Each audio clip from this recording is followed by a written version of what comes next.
everyone.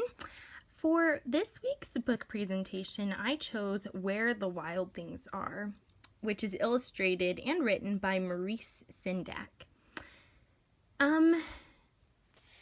This is a book about a little boy, or not a little, but a boy named Max, who gets in trouble after doing mischief of one kind and another. He gets sent to his room without supper. His mother calls him a wild thing, and Max said, "I'll eat you up." So he was sent to bed without supper. Max eventually dreams his room, or imagines his room, to be a forest where vines start growing and doing fun things. And he imagines that he sails for a whole year across the ocean until he gets to an island where the wild things are.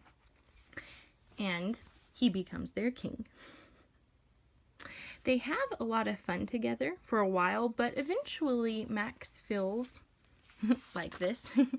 But eventually Max feels a little lonely and he starts missing home quite a bit.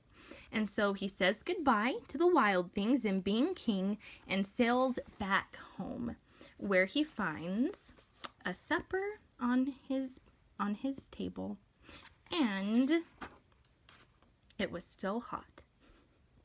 Now, I love the illustrations in this book.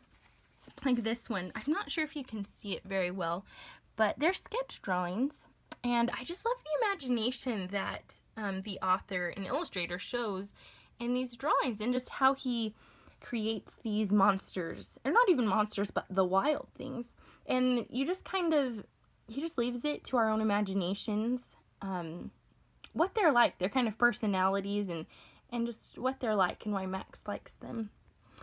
This book was actually banned from quite a few schools and libraries in the South because their parents thought it to be a form of abuse, that Max was sent to bed without supper, and they didn't like that, and so they just took it out.